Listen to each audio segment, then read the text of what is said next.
दो दिलों की नन्ही दास्तान सीजन 2 भाग 15। जहां अभी कुछ घंटे पहले पूरे घर में हंसी ठिठोली शादी की खुशबू और ढोल की गूंज थी, अब वहीं घर का हर कोना एक अजीब से सन्नाटे में डूबा था। शिखावत हाउस के लॉबी में सबके चेहरे तनाव में थे। काजल भाभी, सौरभ भैया, कियारा, अंकुर, जसवंत जी, उषा जी, यश, अनिरुद्ध सब दरवाजे के बाहर चिंतित खड़े थे। डॉक्टर वर्मा कमरे के अंदर आशी का चेकअप कर रही थी। सांची भी आशी के साथ कमरे में ही थी। कुछ देर में डॉक्टर बाहर आती है। डॉक्टर को देखते ही यश और बाकी तुरंत उनके पास जाते हैं। Doctor Verma, is everything okay? आशी ठीक है ना? यश घबराते हुए बोले। तभी डॉक्टर वर्मा एक नज़र सबकी ओर देखती है और यश से बोली, डोंट वरी यश जी, आशी बिल्कुल ठीक है। शादी के माहौल में थकान की वजह से ऐसा हो जाता है, सब ठीक है। डॉक्टर की बात सुनकर सभी की टेंशन कम होती है। यश सबको नीचे जाकर थोड़ा आराम करने को बोलते हैं। ये सुनकर सभी नीचे चले जाते हैं। यश कमरे के अंदर जाते हैं। आशी पलंग पर बैठी थी, उसका चेहरा सफ़ेद, आंखों में डर और ग्लानि। सांची एक और चुपचाप बैठी थी। यश अंदर आते हुए बोले, आशी बच्चे, आपने तो हम सबको डरा ही दिया था। आशी अपनी नज़रें नीचे किए बैठी थी। कमरे में एक अजीब सी शांति पसरी हुई थी। यश को थोड़ा अजीब लगता है। वो सांची को चुपचाप बैठे देख बोला, क्या हुआ? आप दोनों ऐसे चुप चुप से क्यों बैठे हैं?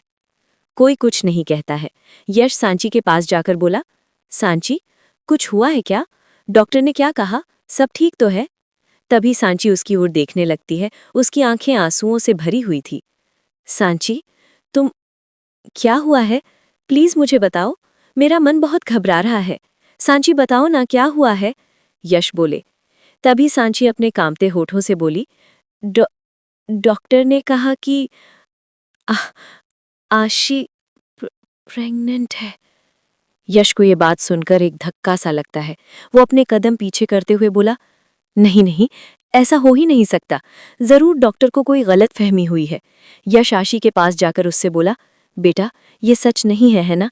मैं जानता हूँ अपनी आशी को। मेरी बेटी कभी ऐसी कोई गलती कर ही नहीं सकती है। आशी, ये सब झूठ है ना? आशी यश की बात सुनकर अपना सर झुकाए रोते हुए धीरे से बोली, आई एम सॉरी डैडी, मुझसे बहुत बड़ी गलती हो गई। आशी की बात सुनते ही यश जी उसकी ओर हैरानी से देखने लगते हैं और गुस्से से उसके गाल पर एक जोर का तमाचा जड़ देते हैं। ये पहली बार था जब यश ने आशी पर हाथ उठाया था। गलती? गलती नहीं, गुनाह किया है आपने, गुनाह। आप जानती भी हैं आपने क्या किया है? ऐसा कैसे कर सकती हैं आप? क्या यही संस्कार दिए थे हमने? सांची यश को देखकर दौड़कर आशी के पास आती है। आशी जोर जोर से रोने लगती है। ये क्या कर रहे हैं आप? जवान बेटी पर कोई हाथ उठाता है भला? सांची उसे अपने बाहों में घेरते हुए बोली। तो और क्या करूं मैं? गुस्से और दर्द से भरकर बोले। हमारी बेटी ने हमारी इज्जत भरोसा सब तोड़ दिया। अरे मैं तो अपनी बेटी की तारीफ करते नहीं थकता था। सबसे कहता था मेरी बेटी हीरा है, हीरा। लेकिन आज, आज इन्होंने जो किया है ना, उसके लिए मैं इन्हें कभी माफ नहीं करूंगा, कभी नहीं। सांची चुप रही। आशी की पीठ सहलाती रही। आशी जोर जोर से रो रही थी। वो खुद को माफ नहीं कर पा रही थी। बाहर बारात खड़ी है, मंडप तैयार है, इतने लोग आए हुए हैं, उन सबको हम क्या जवाब देंगे? आशी, तुमने ये सब करने से पहले एक बार भी हमारी इज्जत का ख्याल नहीं आया? आखिर कौन है वो जिसके लिए आपने हमारे मान मर्यादा सबको तोड़ दिया? यश जी गुस्से से बोले। तभी आशी सिसकते हुए बोली, मेरे कॉलेज में पढ़ता था। हमने आपसे पूछा था ना, एक बार नहीं 1000 बार। आशी, जब तुम्हें कोई और पसंद था तो तुमने इस शादी के लिए हाँ ही क्यों की? क्या तुम्हें अपनी एंजल मम्मा पर भरोसा नहीं था? पता है आशी, हम हमेशा सोचते थे कि हमने भले आपको अपनी कोख से जन्म नहीं दिया, लेकिन आप फिर भी हमारी बेटी हैं। आपके ऊपर हमारे दिए हुए संस्कार हैं। लेकिन आज, आज आपने ये साबित कर दिया कि हम कभी आपकी माँ बन नहीं पाए। पता है, जब बच्चे कोई गलती करते हैं तो सवाल माँ बाप की परवरिश पर खड़े होते हैं। शायद हमारी ही परवरिश में कोई कमी रह गई। सांची बोली। उसकी बात सुनकर आशी सिसकते हुए बोली, ऐसा नहीं है अंजल मम्मा, आप प्लीज ऐसा मत बोलो। हमने आपको बताना चाहा था, लेकिन। इतना कहकर वो चुप हो जाती है। तभी शिखा दरवाजे से अंदर आते हुए बोली, लेकिन उस लड़के ने अपने सपनों के लिए आशी को छोड़ दिया।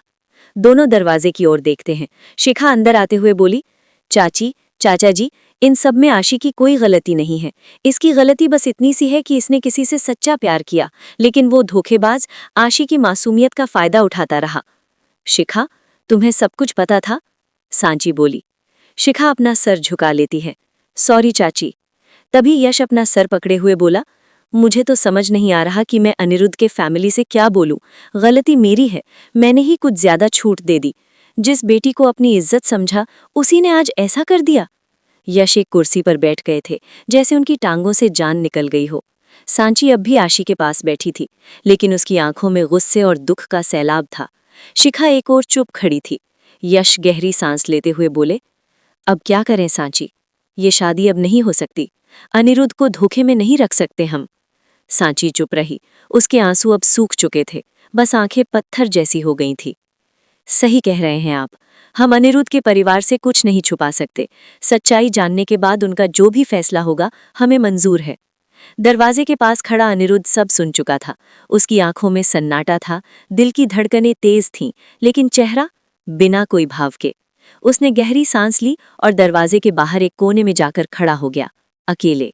शेखावत हाउस के लॉन में मंडप पूरी तरह सजा हुआ था। पंडित जी मंत्रों का जाप कर रहे थे। चारों ओर मेहमान खुसुर-पुसुर कर रहे थे कि इतनी देर क्यों हो रही है, दुल्हन अब तक आई क्यों नहीं।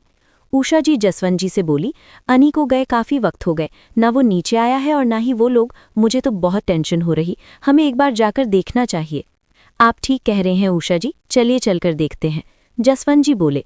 वो दोनों काजल और सौरभ को नीचे सभी मेहमानों को देखने का बोल ऊपर चले जाते हैं। ऊपर कमरे में यश और सांची अभी सोच ही रहे थे कि तभी अनिरुद्ध वहां आते हुए बोला, मुझे आशी से अकेले में कुछ बात करनी है। अनिरुद्ध को देखकर यश और सांची हैरान हो जाते हैं।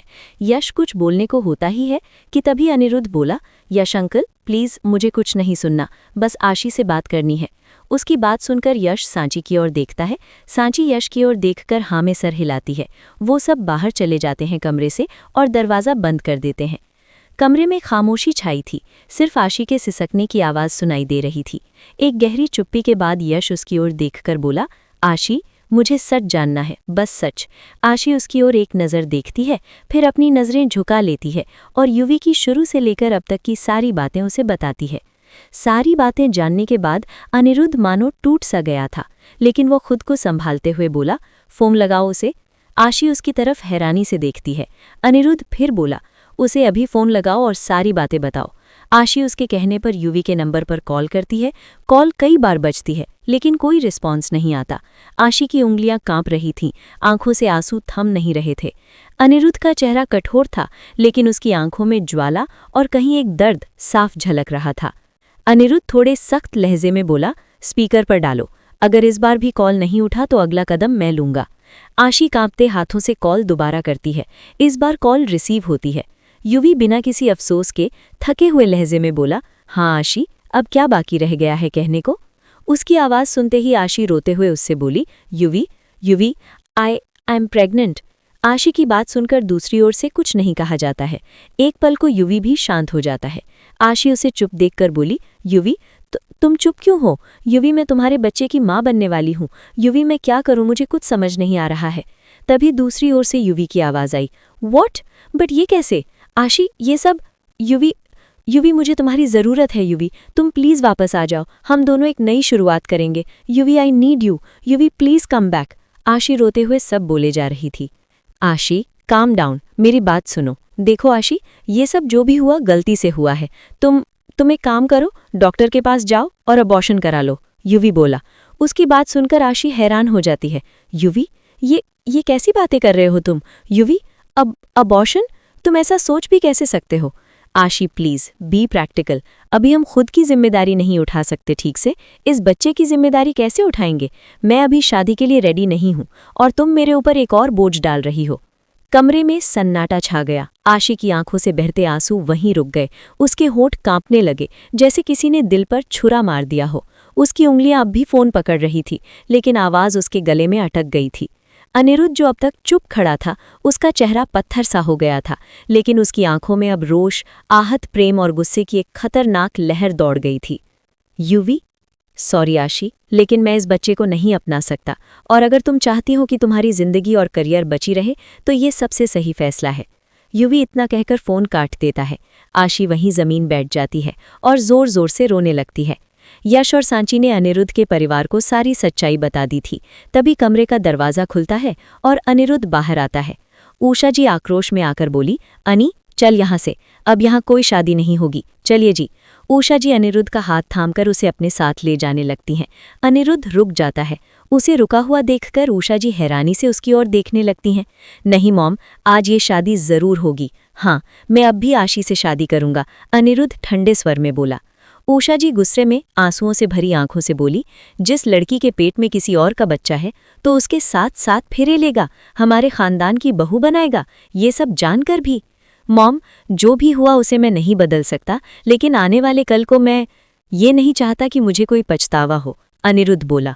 वो अनिरुद्ध का हाथ कसकर पकड़ती हैं और खींचते हुए बोली, चल चल यहाँ से, ये शादी नहीं होगी, हमारे कुल की परंपरा, हमारी मर्यादा सब मिट्टी में मिल रही है। जसवंत जी कुछ बोलिए।